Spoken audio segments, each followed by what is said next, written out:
La finale de la 13e saison de Top Chef approche à grands pas.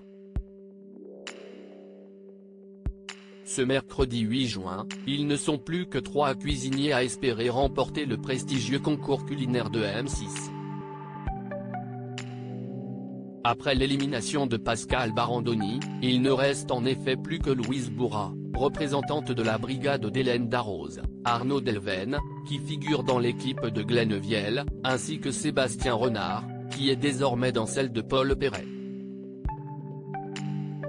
Mais quelle épreuve va déterminer ceux qui auront la chance de s'affronter lors d'un ultime combat pour la victoire? Au fil des années, certaines épreuves de Top Chef sont devenues mythiques. Si est-il le cas de la guerre des restaurants, de la boîte noire ou encore du qui peut battre Philippe Etchebest, mais le défi de la demi-finale n'a rien à leur envier. Et pour cause, il s'agit des épreuves imposées par les candidats eux-mêmes à leurs concurrents. Après 16 semaines d'une compétition intense, chaque candidat doit imaginer sa propre épreuve. Leur objectif, trouver le thème le plus inattendu, le plus difficile, le plus technique pour empêcher les autres de marquer un point. Ce challenge a vu le jour lors de la 6e édition de Top Chef.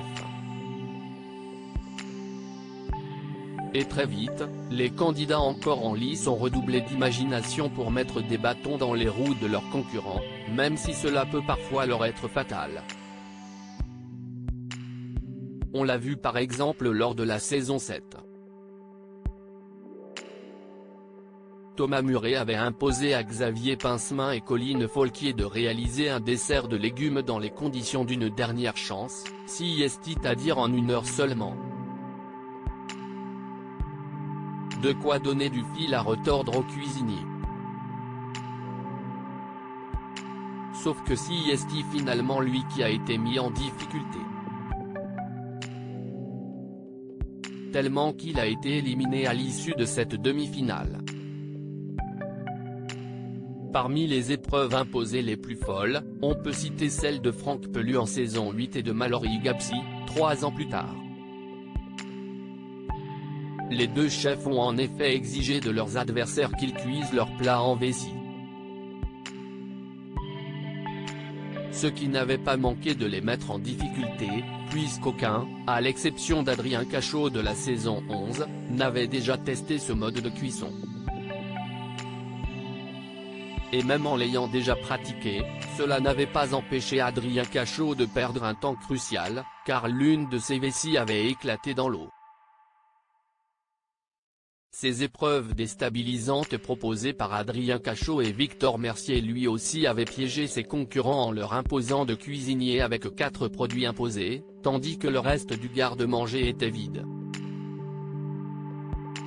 D'autant qu'il ne les avait pas gâtés en optant pour des abats tels le pied de cochon, la fraise de veau et les pousse-pieds. Seul ingrédient pour les sublimer ? Des champignons.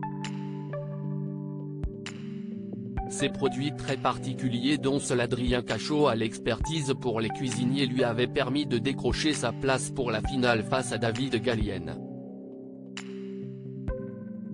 Enfin, on peut également citer l'épreuve imaginée par Victor Mercier lors de la 9e édition de Top Chef. La difficulté résidait alors dans le fait de concocter un plat gastronomique en 2 heures.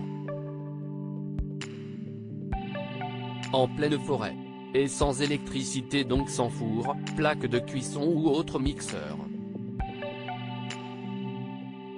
Les candidats avaient à leur disposition simplement un feu de bois pour faire mijoter leur préparation. Sauf que celui qui a le plus pâti de ce manque d'ustensiles de cuisson est Victor lui-même, qui a terminé dernier de sa propre épreuve. Reste à savoir ce que Louise, Arnaud et Sébastien se sont réservés pour se déstabiliser les uns et les autres.